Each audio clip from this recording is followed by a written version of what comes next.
Good morning, Teach Better family. It is Thursday. Wow, it's September 30th already. It's 7 a.m. Eastern time, which means it's time for your daily drop. And this is where we go live every day, Monday through Friday, 7 a.m. Eastern on Facebook, on Twitter, on Twitch, and on YouTube. And of course, the audio goes up on our Teach Better Talk podcast. So if you're listening later, hello, thank you, subscribe, and leave a review for the podcast. But if you're here with us live, drop in the comments, say hello. We've got the amazing Andrea Bittner here with us. I see you got your coffee, so we can do our quick cheers right now. Absolutely. To say good Cheers morning. to Thursday. And we are going to get into a few things. We're going to definitely talk about your book at some point. We're going to talk about all the work you do in your school and what this year has been like. We're going to touch on this week's theme of the power of question. To get in there, I know you got some good ideas for us to talk to there.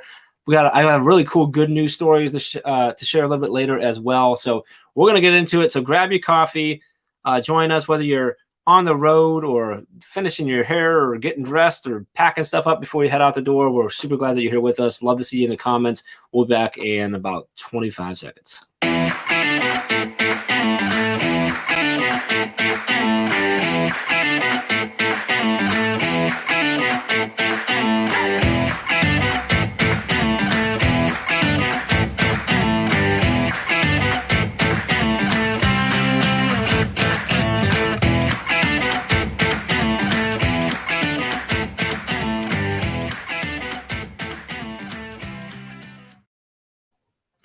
Good morning, good morning, good morning. Good morning. How are you today? I'm doing well. Happy Thursday. Happy Thursday to you. Oh, and as long as we're saying happy Thursday, I have to say happy birthday to two from our team, which is Becky Schnaxer and Nikki Piercy. Birthdays today as well, so super excited. Birthday. So happy birthday, Nikki and Becky. And happy Thursday. We're almost to Friday, which means we're almost to the weekend, so getting through. I know you're still at home. You're going to be with us and then head right over to school. So it's exciting. We are going to get into some stuff. We're going to get into the brainstorm bank right away. So if you go to teachbetter.com/brainstorm bank, there's a form you can drop in any questions, stuff like that we'll bring up. We can talk through. You can also drop ideas for themes we should think about, guests we should have, whatever that might be. Of course, if you're watching with us live, you can drop in the comments and let us know your thoughts, ask questions, anything like that. Andrea, I want to get in, just kind of dive right into it with you. But before we get into that topic and stuff and really get into that stuff, because I know you have some resources and some ideas for us, I wanted to take a minute just to, in case anybody doesn't know who you are, you can to kind of introduce yourself and learn a little bit about you. So can you tell us the whole thing of who are you, where are you at, what do you teach, what do you do, what's your favorite color? Just the whole thing here. Sure. So good morning, everybody. My name is Andrea Bittner. I am a teacher of about 21 years right outside of Philadelphia, PA. I teach in the suburbs of Philly. And we hope you've been here. We hope you've enjoyed some of our fun foods and activities we have in this city. And I have worked the bulk of my career as a reading specialist and an English language learner teacher. And so I've worked with at-risk kids as a support teacher for quite a long time. And I've worked with kids in grades K through 12. So I've had the awesome experience of getting to work with students at all different grade levels and all different proficiency levels. And I absolutely love what I do. I've been working, good morning. I've been working with teachers as well in a coaching perspective and a mentor perspective. And I just authored my very first book this year, which is called Take Me Home. So I'm a proud member of our education family and looking forward to hanging out with everybody today. I love it. And you forgot your favorite color. I would say turquoise because I love pretty water at the beach. Oh, I like it. Okay. And we talked briefly before we went live. So I got to ask you, I'm going to ask you live now, Geno's or Pat's? Oh, we got to go Geno's. So I know you said your husband's from South Philly, right? So I've heard, so we were recommended when we were there. This has nothing to do with anything we're talking about today. So I apologize, everyone. But anybody, any of our Philly friends can drop in. When Chad and I were there a few years back, I was telling you that we ran and we ended up having cheesesteak early in the morning. We were recommended either Geno's or Pat's. But I've had other conversations with folks from Philly who are like, oh, that's like the tourist ones like that. Mm-hmm. Is that true? Like, is there ones that you go, like if you go to the city, you go there, or you're like, no, that's where Jeff and Chad can go. We go here where the good stuff is. Yes. That is where I go. And we actually took our daughters there who are ages 12 and 14 for the first time in their life just this summer. So that was something we had to kind of give them a rite of passage to. But yeah, that's did you do Geno's or Pat's? Oh, we did Geno's. Geno's, okay. Okay. All right. Yes, I'm curious whether your husband has other ones like the hidden gems that only the I'll locals know find about and out stuff. for So that sure. you let me know. That'll be interesting and good to know. So I'm curious. So you've been teaching for 21 years now. And what led you to the ELL route? Like Sure. for me, like someone who doesn't do that, I'm like, that seems like a really difficult job because you're not just trying to educate kids, but you're also trying, like, they're learning how to speak the language in which you are communicating with them to help them learn. To me, I'm like, that just seems so difficult. What Oh, was it's it so that much got that fun. passion? Because I know how passionate you are about it. So I'm really curious to hear that. Oh, I appreciate that. So I started out as a high school English teacher, and I worked with those kids for a couple of years. And I found out really quickly coming out of college that the students I were assigned to work with didn't know how to read. And it motivated me enough to go back to school and learn how to be a reading specialist. And when I started to do that work as a reading specialist in a different district, there was one group of English language learners who were in a classroom next to me during the day. And I started to get to enroll them into the support program that I had as a reading specialist in sixth grade. And there was a particular teacher next to me who I really mentored under. And I started to get curious about that field. I had never worked with English language learners myself at that point early in my career or been trained how to work with them. And so I just fell in love with these kids and this community and the passion they have and the motivation and dedication they had to learning. So I started to get curious about that. And I thought, well, how do you become an English language learner teacher? So I went back to school again and I did a 2-year program and I learned all about how to teach kids how to read, write, listen, and speak to English. And it was such a great time for me because as I started to learn more, I could serve them better in their learning. Mm-hmm. And so from that point, I got an opportunity to become a English language learner teacher with the local intermediate unit.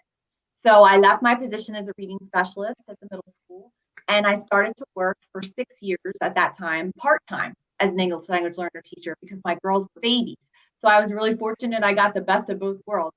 I was that mom that would be dressed, for school, running my daughter to making music, doing that for about 10 or, 10 minutes with her, and then running to school, teaching for about 4 hours and running back. And I absolutely loved that time because it really taught me about how to start to work with these kids. And my very first student's name was Sergio, and he was from California. And he was what we would call an entering level kid. He knew zero English at the time. And he taught me more than I could ever teach him, about starting to work with these students. So as I started to work with more and more of them, I found that this is my niche, this is my passion. I really want to teach people to start to learn that when you work with English language learners, treat that time that they're learning English more like an asset, not a handicap. And I started to learn that a lot of the kids felt like the fact that they were becoming bilingual or they were bilingual was not an asset for them. And so I started to kind of dive into that passion of, no, yes, like you're amazing, you're special, like you've got this secret party trick, that other kids don't have, so let's blossom that. And that's kind of where it grew from there into 21 years now. I love it. And so do most of your students, are they coming in with one other language? Do you have some of them that are already come in bilingual and they're learning English as a third or a fourth? Like what's this? I absolutely do. So I have kids from all gamuts. We have 6 levels of English language learners. Okay. So we have kids who come in who know no English. We have kids who come in. I have one I just met yesterday who speaks English, French, and Arabic. And she's coming in, she's from Lebanon, which I think is wonderful. We have kids that come in who were kindergartners and they spoke, Twi with mom at home until kindergarten. And that's our first experience. We're so diverse. We've got kids that are exchange students, adopted students, crossed the border, born here, waited 10 years to get their visa, came after mom and dad, or came first and then mom and dad came later. So in addition to all their experiences, that formal schooling of what they had is really what influences where their English level is when they come to me. So many different stories and journeys. Yeah. It's so cool, which I know you touch on in your book. So we're gonna touch on that later. I want to have you tell us about the book. But I want to dive in. This week's topic is all about the theme of this week is all about questioning and using the power of question and how we can utilize that to help our students or ourselves to learn more and to be better and to continue to help kids on their journey and stuff. So been some really great conversations. Ray had a great conversation with Tom Schimmer and then an amazing conversation yesterday with Dave Schmittou.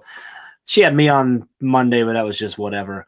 So I'm excited to dive in because this is I'm interested to see it from your EOL perspective and how you utilize these different techniques and stuff. So can you, when we think about that, when I say the theme of, the power of questioning and using questioning with students and stuff, what's the sort of the first thing? I'm putting you right on the spot. Sorry. What are the things that kind of pop in your head? Like, how do you think about that? When do you think about that when working with your EOL students of like, all right, how can I use questioning to help them get where they need to be? Mm-hmm. Yes, I think about that every day. And I think the first word that comes to mind for me when it comes to questioning is engagement. So how am I going to get these students to engage with myself, with their own ideas, and with each other for the majority of the class? Because I learned a long time ago that if we do all the talking and we do all the answering and we do all the reading and we do all the writing for them, the only one getting better at it is us. So we have to be willing to go through the mountains and valleys when the questioning is going well and maybe not so well, and the adjustments along the way, and be willing to go on that ride with them to get to our end result. So in terms of engagement, I do a lot of things. In ELL perspective, we're thinking reading, writing, listening, and speaking, which is not that different than any other perspective of any content area I think that we work with. So the first thing that we always do is how am I going to engage them in that lesson? And shout out to Dave Burgess and the TLAP book, because that's one that we use, to get them engaged in the topic from the very beginning. Mm-hmm. So for example, last year when we were virtual, that was really tough, to get that questioning going with engagement. So something we used was, the daily song, the daily joke, the daily conversation topic. My students now, when they come in, we're in person, thank God, again, they come in and I've got zone 1, zone 2, and zone 3. So there are voting questions for them every single day that they have to immediately go to the board. They've got to read the question and they've got to put their stick for a vote. And because I see students in 8 different grade levels every 30 to 40 minutes all day long, it's a way to connect them together as one whole group because they're excited with the questions to see what the answers were for the following day, which I think. So, questions like, this today, would you rather go to the aquarium or the zoo?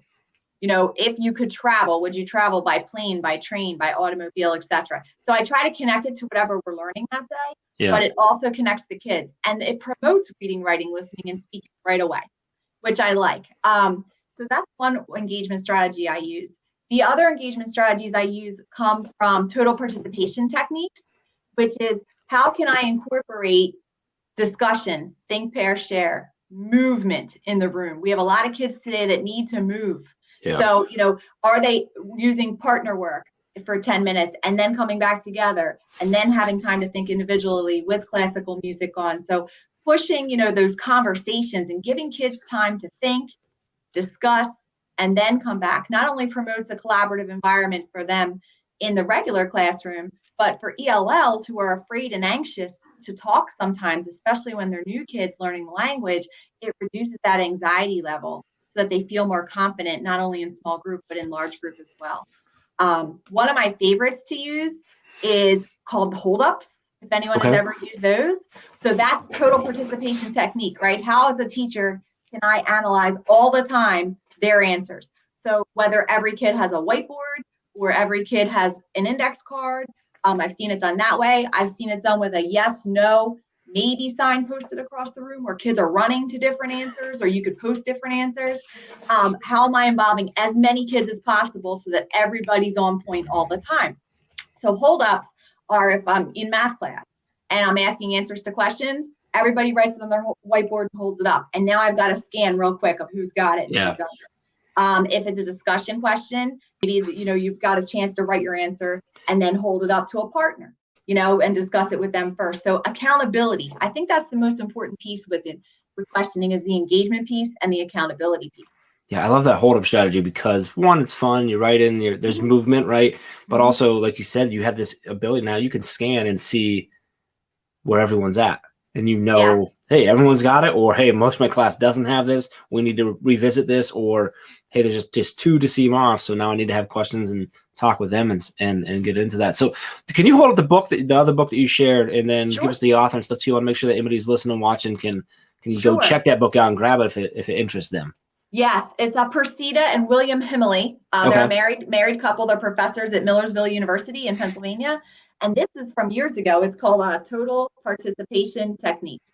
Nice. And I love it. they actually have another one coming out called Why Are We Still Doing That? That comes out in September. So that may be a great I read like the as well. sounds of that one because there's a lot of those things. So, but I love that I saw on the cover, like you talked about, it mentioned, you know, active learners. And that's what you were talking about, like this active learner, where if I'm asking a single question to a single student, everyone else in the class can just sit and relax, right? But by engaging them for something like a you know, hold up or whatever it might be, like I'm, for lack of a better word, forcing them. I mean, you talked early on about the engagement piece. That's the first thing you think about. Right now, I'm engaging everyone. And it's not scary to hold up your answer as much as to be the single student putting their hand up, right? So if I'm a little nervous, I'm a little worried, I'm not speaking English really well, I might be less likely to raise my hand.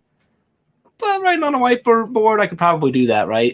It's a little less, I think, scary for them. Is that accurate? Am I saying that? I mean, when Absolutely. I say that? And providing those prompts for the kids that may not have the language to answer the complete answer yet. You know, as a teacher, you could quickly put on their whiteboard a sentence frame. And now all they've got to fill in is one word, you know, if they're a new language learner, you know, for a kid. And you could challenge other kids. If you walk by and you know they could say more, you could have that expo ready to go and you could ask a quick question on their whiteboard and make them expand it. You know, so it provides a lot of opportunities in that way. And I also feel like with questioning, that practice, right? That I do it, then we do it, then you do it strategy, that layering provides the think time that kids need to work through new information. I love it. Break that down. Break down the I do it, we do it, you do it strategy and how that would look like. Can you give us like an example of how you would do that in a classroom? Sure. So if you're teaching a new concept, let's say you're working in social studies and you're teaching about parts of the globe. And so first you're going to think about how am I going to model this, right? So you're never going to assume that students are aware of any of the vocabulary that you may need them to have or any of the strategies that they may need to find out information about it. So you're going to model. I'm going to bring in something real, right? I'm always big about bringing in real things for kids and working through the parts of the globe. I'm going to show you all these parts. And then maybe if that's your lesson for that day, that's great. And then maybe the next day, now it's going to be practice. We do it. So now I'm going to give you support. I'm going to put you with a partner strategically that I think would be a great conversationalist for you. And maybe I give them a picture of a globe and now they're labeling it together. Or maybe they all have real globes and they're discussing all the different parts. And in the meantime, I've got those visual words up from yesterday somewhere so that when they are speaking and listening to their partners, they have a reference. And then after that day, or maybe that part of the class, now I'm going to pull back a little bit, and now I'm going to give you each your own globe, and I'm going to see what you know, because now you're going to label it yourself. So it's that layering approach every single time that relinquishes accountability and relinquishes responsibility so that kids feel anxiety-free and comfortable in their learning. And we know that when they can do that, there's space to learn more. I love it. And there's a connection. I do this all the time. I mean, Andrea, I'm not sure if you know, but like I'm one of the only people on our team who was never a classroom teacher. I come from the world of business and a lot of my time in hospitality management, managing restaurants, stuff like that. And there's a technique when training new employees at a restaurant that is show, tell, let, do. And it's the same type of thing. It's show. I'm going to show you, explain it, and then I'm going to tell you what we just did, and then I'm going to let you do it. And sometimes the tell is they referring it back to you and telling you, and then you let them do. So it's a similar thing of like it releases that anxiety instead of just throwing them in, right? Let it go. But just, you know, the ability to get to the point where now they're able to do it, right, is such an important part, because then you're actually learning, letting them explore that way. So it is, and even letting them evaluate the process along the way. I have seen with the I do, we do, you do, where students can reflect, and you can, you know, have that as part of your assessment and your questioning is, do you feel you're ready to move to the independent phase of this? And as maybe for older students or even with younger students with, you know, smiley faces or different, you know, words you could use, you know, and maybe why or why not. And then that gives you more feedback. And I feel like that's what questioning is really about. It's about getting that feedback to know if you can continue to move with your students or reteach. Now let's talk about that, because that's such an important piece of that is the feedback, right? And then we're asking questions, we're getting feedback, and then what are we doing with that feedback? And so can you walk us through sort of your mindset of like, all right, when I receive the feedback, here's all the different types of feedback or knowledge I can gain from that feedback, and then what kind of steps I can take from there. Does that make sense what I'm asking? So how does your brain process that? Maybe when you're getting feedback that wasn't what you were expecting or hoping for, and how do you Sure. adjust your practices utilizing that? Sure. Well, I always think, when we're working with kids, like, they're driving the bus, right? We're on their ride. So you're not really sure how it's going to go, every time you teach them a new concept. So that feedback piece is essential. And it's essential that it's timely, right? So I would make sure that, at least once or twice a week, I'm getting some type of feedback from students. And that can be in so many different forms. That can be in terms of an exit pass, where yesterday I had the kids answer one comprehension question on their way out about a story they just read. They lined up at the door, I'm firing questions at each of them, and then I get a sense of, okay, did we understand the overall main idea of this story? It can be something like an exit pass where students have to fill in a sentence frame or tell me something that they learned that day, and that gives me feedback about the story. In the beginning of class, to review what we had learned the day before. It can be, turn and discuss to a partner, and I'm walking around really listening in on, because kids love to talk. We just have to give them the structure of what to talk about, right? So, that give listening in to what kind of information did they gauge from the day before. It could be that yes, no, or I'm not sure activity where they're running, with to review the vocabulary from the day before of, could you teach this to a friend? Go to yes, no, or maybe, and they're going back and forth. So that questioning piece is really important as feedback, because we need to know where to drive the bus next. And that's how I feel. And if you are all over the map, per se, with, not getting feedback from your students, you're never going to know where to move to. So does that mean I need to reteach? Does that mean I need to seek out a colleague for some support when I'm not sure? Because sometimes, in a concept, colleagues will go, I don't know what to do. They're not getting it, So that's when we have our team of family, right? That's when we're discussing, what did you try? And getting different kinds of feedback. It doesn't always have to be a test. It doesn't always have to be a multiple choice questions. It could be writing, it could be art, it could be music, it could be a project. So just allowing the students to drive where it goes, but constantly keeping yourself in check about what they need. I loved your comment about the asking them a question, getting them talking, letting them talk because they love to talk, and you're walking around and listening. I think that's so powerful, because a lot of times we, in the sort of traditional theories, like if the classroom's super loud, it's not, it's not being managed properly. It's not, they're not behaving, but that's not true, right? That means they're engaged. That means they're going, especially when you're utilizing like that, where, hey, I'm going to give you a prompt. You're going to just have a conversation. I'm just going to kind of walk around the room and listen and get a feel. You can learn so much from that, because now you remove the nerves of, I have to tell the teacher what I know or don't know, versus I'm just talking to a friend, right? Someone who's doing the same thing I am, but you're able to pick up so much of that feedback from that. I love it. Yeah. And just being really transparent about what you're gauging that feedback for, tell the kids, I'm going to be asking you some questions today, and I want to know how much you learned about this story, or I want to know how much you understand that math concept. So, and then they know, oh, okay, I've got to show what I know. We call it. I've got to show what I know. I've got to give my best. My teacher's looking for something from me. How often in your classroom does that completely shift and change the plan you had for the day? Assessment? Yeah, just the question and the assessment, that feedback. How often is that like, we're like, well, I guess we're not going anywhere where I thought we were going. We need to go this way now. I mean, I'd say at least once a week, where where you think, oh, they've got it. And then they come in the next day and you're like, oh, no. They don't got it. Let's revisit that. Which I think is so important. And it's, teachers know this. Teachers are so incredible at the ability of literally changing a million times in a matter of minutes. And I think that's so important in utilizing questions and that assessment piece of the questions to get that feedback and know, like you said, where we got to drive the bus next, I think is so crucial there. So any other techniques that you use in your classroom when it comes to questioning or gaining that feedback from students? Wow. I mean, there's so many things that are great out there, but I feel like we've covered a good bit of them today. We really have. We've covered a bunch. So let me get into, let's keep it going, because I want to because I think this will lead us to some other questions and stuff too. We've mentioned your book. We kind of referenced your book, Take Me Home, once or twice. It came out this year, right? Not July. Just in July, yeah. Tell us about the book, sort of. I'd love to hear, obviously, like the summary, like the premise of what the book's about. But then if you could also, I'd really love to hear, like, what led you to reading it? Was it because you've always wanted to write a book, or because you felt drawn to tell the story? And then maybe pull a couple of the lessons out from the book that you think we can take into practice today. Someone could take away one lesson. Sure. So I mentioned that I worked with a particular group of students. For 6 years, I was a high school English language learner teacher. And I worked with about 40 kids from all different walks of life and all different experiences. Some were, like I said, adopted, some crossed the border, some were exchange students, some had been born here, some had come later after their parents, etc. And there was one particular family I worked with, the Lopez family, and I had the liberty to work with all 7 of their children. And they had all boys and 1 girl. And they were amazing students from South America.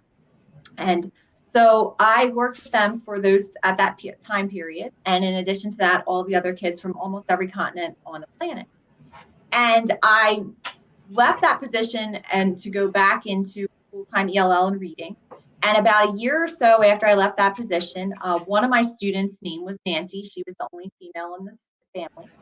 And there was helicopters outside one day, and I was teaching at my elementary school, and I was like, oh, we are near train tracks. And I thought, oh, I hope something's okay. Like there's helicopters flying all over today. I don't know what's going on. And lo and behold, a little bit later, my principal came down to get me because one of the children in the family had been hit by the train. And the trouble with that time not only was which child had been hit by the train, but it was that the parents had been notified that one of their children had been hit, but there was no one in the area that spoke Spanish on the team of police officers that were at the scene. So they couldn't communicate with them to inform them which one of their children had died. And the child that had died at that time was my student, Nancy. She was the only female of the group. So we went through that time as a community. We worked with as the family. We were helping them navigate. They weren't sure how to navigate a funeral process here. Mom and dad are still learning English themselves. And I watched this community for about 3 weeks really gather around them. Dad's a pastor in the city, and help them go through the experience of burying their daughter. And at that time, we had such an EL family. We worked with all these students. We had this mantra called, what's your plan? We had alumni connections. They came back every year. They talked to the kids about what's out there, whether it's career or college. The kids stood up for each other, helped each other. You know, it was such a family, a unit. So we went through that experience. And at the time, I had to speak at her funeral and help navigate that. I wrote this poem, and the poem was called Take Me Home. And it was about Nancy's passage and coming to the U.S. So I kind of put it away as we went through that experience and continued to teach. And a couple of years later, I took it back out one day and I thought, you know, maybe somebody could benefit from this story. So I sent it out as a poem at first to a bunch of different publishers. And I thought, well, let me see, you know. So I send it out, and lo and behold, a few months later, a publishing company comes back and they say, hey, we really like your poem, but we think you can do more. We don't want you to write a poem. We want you to write a book. And we're going to give you about 6 months to do it. And if we like it, we're going to take it on. So I started to think, well, I don't want to just tell her story. I want to tell all of their stories. But I want to do the one thing I felt like it was missing in my education experience, which is a lot of times we know about these kids in terms of their data and their language and their information and their strengths and their questioning techniques and all these great things we can do with them. But now these kids are in their young 30s and late 20s. And no one ever really asked them, now that you're a successful bilingual person living here in America, what was that like for you? What was that really like for you to go through that experience? What kinds of things helped you? What kinds of things hurt you? What kinds of things triumphs, tragedies, etc. So I took about another 6 months and I went back and I interviewed them. And there are 12 of them. And so this is a true story. It's based on the ideas of all 12 of them. Every student got their own chapter, and it's told through a first person's perspective. It's told as them. But I wanted to change their names, not only for protection purposes, but for names of strength. So they have names like Chance and Evidence and Navigate and Embrace and Fuel and Grit, and other names as well that show the strength that they had. And every continent is almost mentioned, and every chapter is a different experience. And I weave Nancy's story through it. And I was able to interview her parents as well. and they were able to tell about her passage in coming here. So we're really proud of it. And what motivated me to write it as a support teacher, I felt like I've worked in the field now for over 20 years, and I've worked with amazing kids and amazing teachers and coaching. And I felt like I had something to say. I felt like it's time to advocate even more for these kids and help them have a voice so that our education family can understand some different perspectives. Man, that is powerful. What was that like for you to go back to these students that have been out of your school for a while now and to hear how their life is going and has gone and the trials and tribulations, everything like that? What was that like for you? I mean, I can only imagine it was a bit of a emotional roller coaster to hear the ups and downs, back and forth. Can you kind of tell us like what that experience was like for you? That's really cool. Yeah, I mean, it definitely is emotional. It still is sometimes, when I start to talk about it. And, I found that through every experience they've had, and I think this was with any kid, not just ELL kids, they were all really looking for three things from people. They were looking to feel like they were respected, accepted, and admired. They were the three things that kept coming back to them. And whether they were respected and accepted and admired, because it is a positive, uplifting story, they were able to push through it. And I think what I really got to understand and appreciate about them even more was the resilience that they showed and the flexibility that they showed and the courage that their parents showed in having the ability to come here or live here and help their students become successful even when they were unsure themselves. And I think that the biggest piece they struggled with, which we could always help them with, was the navigation piece. And they always come back to me, and that's what they seem to be most thankful for, is the teachers that help them navigate all of the different things they needed in order to be successful here. Yeah. Wow. So if you could pull, we'll say one major takeaway from the book that you think that you hope people who pick up the book and read through the stories take away as educators, what would be that sort of that key takeaway that you're hoping people would get from it? I hope that our educators see that when you meet a student who's learning a new language, help them feel like that time of their life is such an asset for them. And the fact that they don't know English yet is not a handicap. They're going to move with them through it until they become proficient and bilingual, and be willing to help them feel that that's this time of their life that they should be treated that way, in addition to their families. And when they're not sure about how to work with the kids, team up with people and support teachers that do, and together you can do great things for them. I love that I love your focus on the fact that that is an asset. It's not a hindrance. It's not a weakness. It's an asset that they have and that they are able to grow. And if you think about, I mean, you mentioned some of your students earlier that are in elementary level that already speak one, possibly two languages. I mean, that's incredible. Like I think yesterday we were on Brain Break. I can't remember how we got there, but Dave Schmittou mentioned like that he's barely monolingual, let alone bilingual. About these elementary students who can do that, and the fact that they're taken on in a new world or a new life, new home, whatever it is, they're going through this process of learning an entirely new language. Like that is not easy. No. That's not easy when you're learning, like, in Spanish class, when everywhere else in your life you're fine and good, but when you're actually learning it because your life literally is going to depend on you learning it, like that's super. That's just really incredible. It's really interesting to me. It really is. I love that your book highlights that. So thank you. And it's tough for them, right? It's 8 hours a day hearing a language that they're learning for the first time, or adjusting their language or adjusting the expressions depending on their level of language proficiency. But it's coming at them so quickly, and their brain's adjusting physically, and they've got to adjust sometimes to a different teacher every 45 minutes with different accents and different speeds and different expectations, and it's a lot of work. So it's exhausting for them. And all their different friends and people they run into daily, they say things different. We don't all speak exactly the same or properly or whatever you want to say. Like it's so different. The way we use, like you said, the accents, the expressions, the emphasis that we put, the words we choose to use, or how we, the slang terms we use, everything like that. Like that is really difficult. Like, so if you think about questioning, to come back to that, when you're working with ELLs, there's actually different standards and sentence frames and information that provide for you what level of questioning are they ready for. and what kind of supports will they need in order to be successful. And that's something you can get from your EL teacher if you don't have it already, because they have that information for you to help them be set up for success. And what are those levels? So you've got entering, beginning, developing, expanding, bridging. And so that kind of moves along the continuum of a new learner all the way to a proficient English speaker. And it provides information about, in the beginning, maybe you can only answer who, what, where, and when questions. And then as you move into a level 3, now you're ready for expansion. So you're having, every day I say to my kids, how's your day? And my new guys will go, good. Well, when I'm ready to push them, I'll go, it's good because, and then that pushes them to the why. Why is it good? So providing that level of questioning at the level they're prepared to be successful for is important. And always think in terms of questioning for students who are learning in the beginning. And this isn't just for ELLs, but maybe kids that are learning to read or not proficient readers at that higher level.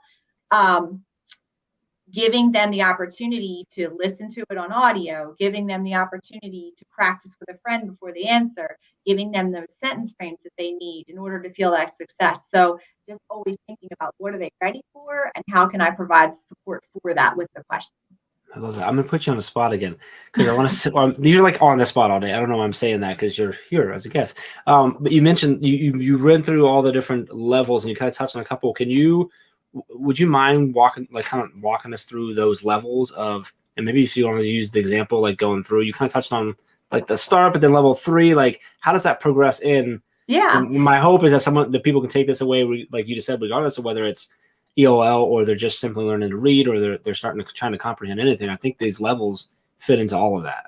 Sure. So I tend to like to give analogies. So I created a visual a while back for one of my teachers where like a new English language learner, if you imagine like a little bird in a nest, right? They're in the nest, they're level 1, they're looking around, they're like, okay, what is this about? What this school structure is different from mine. The teacher's questions are different. Do I get to go home for lunch? Do I have to come back? All of those different ramifications are happening and they're doing a lot of listening to the language. And they may be at a level 1 able to give maybe one-word answers, or maybe a lot of pointing, a lot of nodding, a lot of visual support. That's what they're going to need at that time. A lot of classroom labeling in their home language. Well, the great thing about technology now is we have it at our fingertips in order to use to provide information for our kids. And we use a lot of services like Talking Points, if you're familiar with that. It's a free service that teachers can use for questions for their parents if they're still learning English, or for questions for parents who may not be literate in reading in general. You can use it. It has a lot of features that allows you to write the message in English. It gets translated into the home language that you choose. It goes directly to their cell phone. That's all you need is a phone number. And then they reply in their first language of choice and it comes back to you in English. So it's a great communication tool. We use that. We use InterpreTalk, which is a wonderful service if you're familiar with, that has 168 languages available 24 hours a day, 7 days a week. And it's a live person on the phone. So, if you have questions not only for students that you get stuck, these are district, InterpreTalk is one the district pays for, but the Talking Points is free. So if you get stuck during the day and you need to communicate with a parent or a student or a situation happening, there's some great resources you can use there. And yes, Flipgrid. I have not used it myself, but I see a lot of people out there talking about Flipgrid. Thank you for sharing that. Another one is Transact. We use that here in Pennsylvania, and that is translated general education school documents. Again, it's something you can check with your state to see if you have, but at your fingertips are information resources for the schools. There are posters. There are things from we're going on a field trip to your student is truant. There's all different things translated for you professionally by the state. So these are all, I know I'm kind of bridging off a little bit here, but these are questions. This is awesome. You're dropping a whole bunch of resources here. This is great. I'm loving it. Yeah, I mean, these are things not only for the kids, but the parents. And I always say, it's really important to communicate with the parents in the language they prefer because they're the root. So I say getting the fruit for your kids. They're the resource that you need in order to learn more about what your students need for questioning and everything else under the sun in education. So yeah, there's some great resources there. Then you move to a level 1 kid is in the nest, right? I divulge. And then you go to a level 2, 3 kid. So a level 2, 3 kid, now they're ready for simple sentences.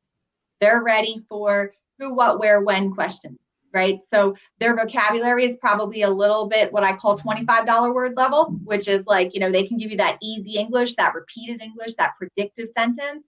And don't forget the importance of literacy and having them read, and it's expanding their vocabulary along with it as much as possible. But once you hit a level 3 student, I say that's like with the sweet spot, I always feel like. Now they're ready to expand. So now it becomes, where did you go and why was it fun? Where did you eat today and what's your favorite thing about it? They're ready to expand those sentences in reading, writing, listening, and speaking.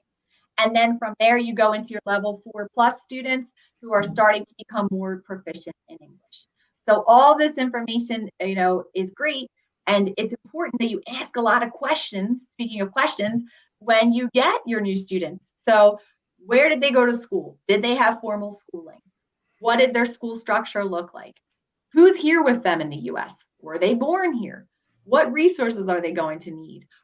One of the best questions I've ever seen asked to students who are new here, who are very level 1 kids, is write in your native language about what you miss most in your country.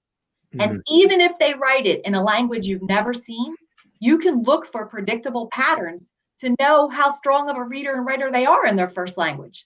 You can notice the same word 10 times. You can check it real quick to see if it's spelled correctly. You can notice if they can only write 2 or 3 sentences versus paragraphs and paragraphs. So there's all types of different techniques you can use to start to gauge information. So I always say, when you get a new student who's an English language learner, make no assumptions and ask a lot of questions, and go team up with your Yale teacher, because they're the ones that are triggered to find all that information. Oh, that's powerful. I love how many resources you just dropped in. The comments are saying as well. Curiosity question. How many different languages do you speak? Or are you just one? Okay. Maybe half, actually. Maybe.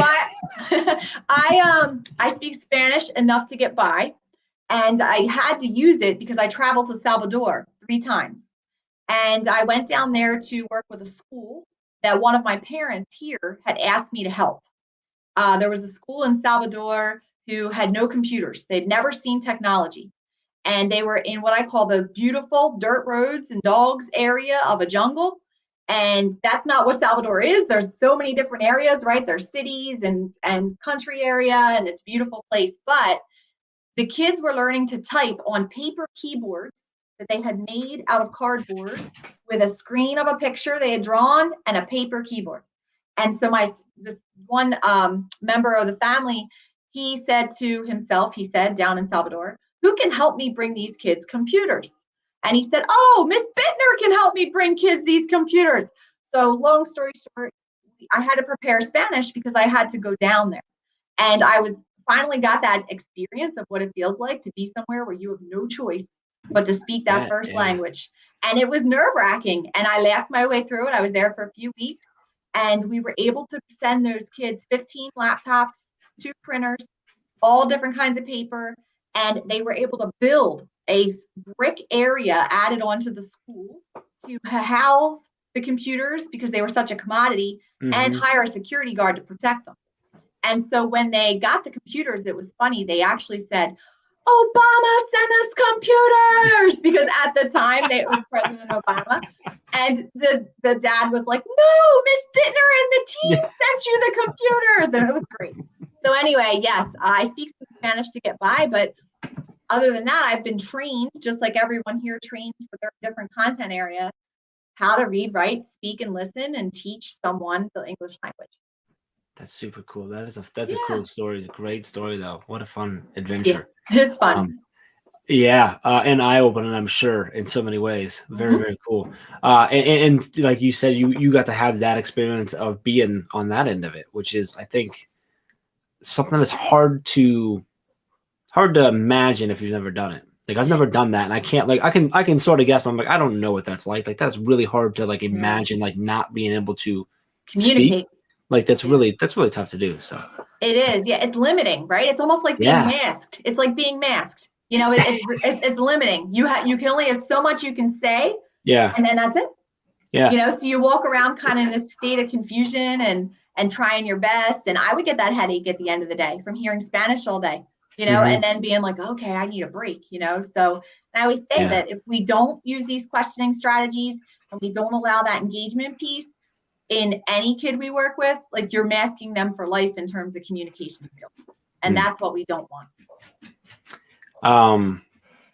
It's funny that you mentioned mask, because I'm thinking about, I've talked about this a few times when we've been live randomly. Like, yeah, the mask is interesting. I realize how much I smile at people, and that I have to be careful, because when I'm staring at you, like in a grocery store, smiling, trying to be friendly, if you don't see me smiling, it's just creepy. And I'm like, oh, like when I like smile at a kid like with his mom, like I'm a dad, so like when I see a kid who's younger than my kid, I'm like, oh, I'm on my kid that's small, and I want to smile, and I'm like, make sure you wave, because if you don't wave, you're just a creepy guy looking at it. It's just so anyway. Yes. Just a fun little side note there.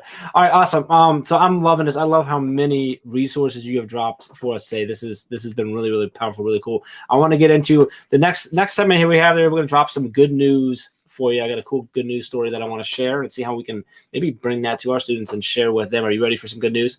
Absolutely. All right, we'll be right back.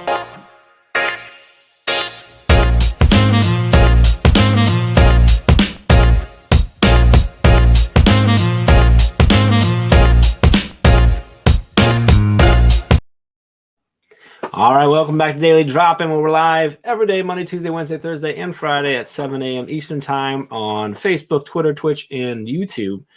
We are going into our good news story for today. So this is something that we like to do every day, which is just share an article we found, a story we found. That's fun. That's a good news. Hopefully, at the very least, it puts a smile on your face, makes you laugh, makes you smile, whatever that is. But also, it's something that hopefully can be a conversation starter, either with your friends, your family, your colleagues, or with your students. So this one comes from our friends over at goodnewsnetwork.org, which we go to a lot for this. But there's and I feel like it's the Netherlands. I feel like we pulled a lot of good news stories out of Netherlands. So I don't know if they got something going on over there. But and I actually think this is the same grocery store chain that was mentioned in another one. But one of their big grocers there is called Jumbo. And I believe Jumbo was the one that bought back the gold medal that was donated to raise money, which was another story that we did before, which is, you can go check that out there. But they have recently launched, I guess they actually launched a couple years ago, but now they're launching that's going into hundreds of their stores, what they're calling, and I won't even try to say the name of what they call it because I don't know that language, but it translates into chat lines.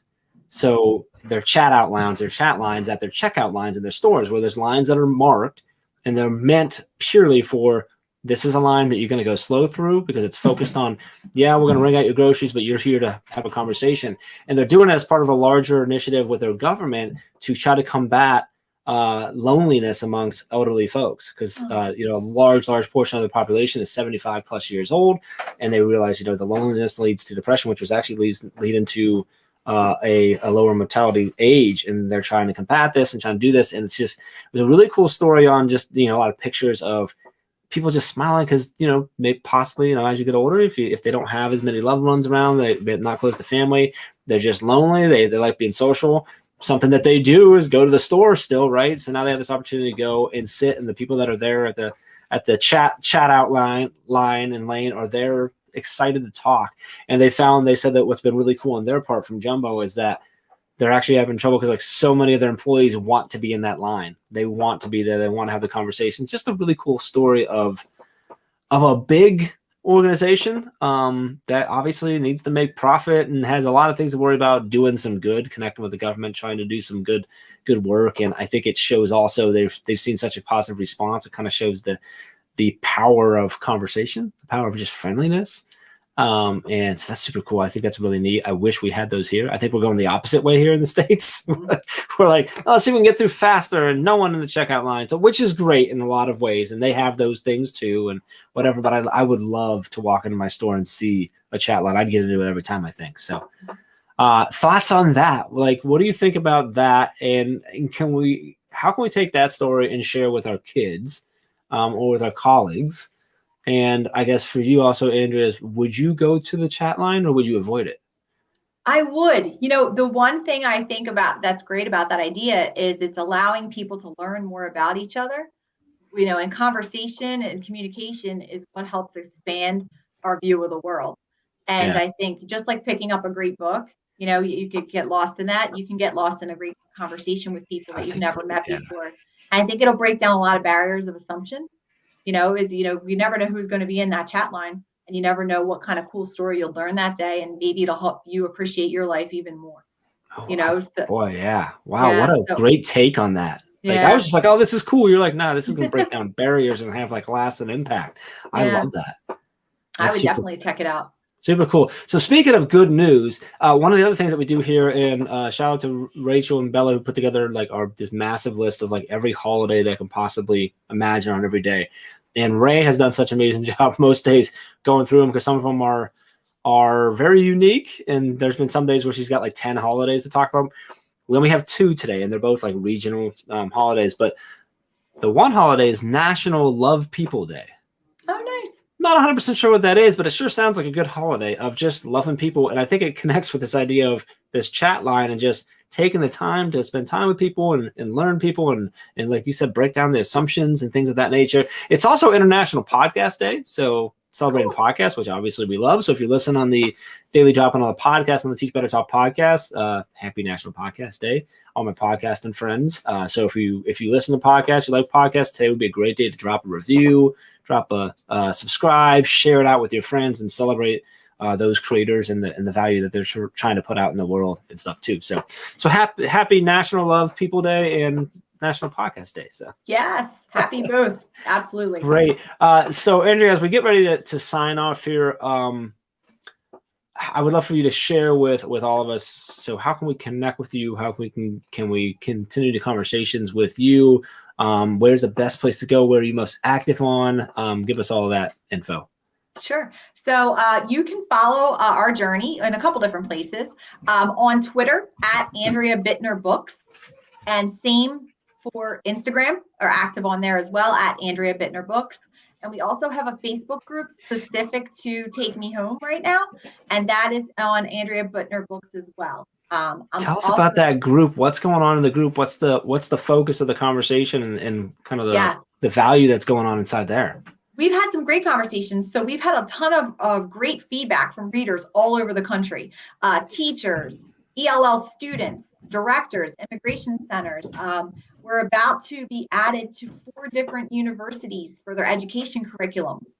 Oh, and really? So yes, so we have been added to education classes for future teachers at 4 different local universities. And we have some presentations coming up where they're reading the book, and I'm going to get to go and meet them and hear their feedback as well. So all of these people are joining the Andrea Bittner Books, where they're sharing their feedback on the story, their reflections, their connections, their questions. The story has a lot of nuances to it with maps and different pieces of information about how far away the kids were, in addition to their stories. So they're looking forward to connecting with them. The actual members of the book are in the Andrea Bittner Books group. So they are all very active. They're actually working on a very short documentary film called Where Are We Now? And people were really curious about that. They invested, they were rooting, for these young people and that are still here thriving, and they want to know, what are they doing now? So there's a lot of great conversations and questions going on. In addition to that, I was asked to contribute to Dr. Rick Jetter's next book, 100 Things That All Leaders Can Stop Doing. So I did write a chapter for that. And I was just asked to write and contribute to a 3rd book called The Impact of Influence. Wow. All kinds of writing going on. Yeah. So I've got some cool future projects coming up. So those things will be incorporated into this as well. That's good. I was about to ask if there was any other books you're working on. It sounds like you were working on contributing to quite a few, though. Were you part of Rick's, the initial one, the 100 Things That Teachers Should Stop? I was not, but I read it. Gotcha. I have a chapter in there. That's why I was curious. I'm like, I don't think I saw your name, but there was a lot of names on that list. Yeah. So you're in the second one. When do you know when that's slated to come out? I think spring. Is it spring? Okay. Spring. Awesome. So lots of really cool stuff going on. So that's awesome. So make sure you're following Andrea, getting that Facebook group. That's really cool to see. I hope you make sure you share with us when the documentary comes out. So we can share that out, because I think people will be interested in learning about that as well. The last thing I want to ask you, we've touched on a lot of stuff there. You've dropped so many resources, and there was a couple one-liners you had that I wanted to reference again, but we kept going into the same one. But man, we need to clip that. There's some really good stuff. So you've already given us so much. But I want to ask you, if there's one thing you can leave us all with today, based on all the stuff we talked about today, what would be like that one thought, that one lesson, that one hopeful, I hope you take this with you kind of thing? What would you leave us with today? I think that as an educator and a support teacher, in 21 years of teaching, the one thing I've learned that no matter what, whether it's a colleague or a student or a community member or a family member of a student that you're interacting with, people are all looking for the same three things. And people want to feel respected, people want to feel accepted, and people want to feel admired. And when you can provide those things for any interaction that you have in this field of work, I really think that it's a win-win for everyone. You promote a lot of success and build those relationships that you're going to need to sustain your time as an educator in our country. Well, that was pretty much perfect way to wrap that up. So I love that. I appreciate that. Thank you so much for hanging out with us today. Sure. Being part of this. Thanks for being in our world and our family. We really appreciate that. Make sure you go connect with Andrea, check out the book. It's a powerful book. We'll be back here again tomorrow. Ray will be here with the amazing Brad Hughes, as always, on Fridays for a daily drop-in, which happens every day, Monday through Friday, 7 a.m. Eastern time. And you can also catch it on Teach Better Talk podcast audio later in the day. So if you're on there, thank you for listening. If you've been with us this morning, thank you for dropping in the comments. Thank you for watching. Thank you for listening. If you've been on your way to work, hope you have an amazing Thursday, and we will see you tomorrow morning. Thank you, Andrea. Appreciate you. Thank you. I'll see you.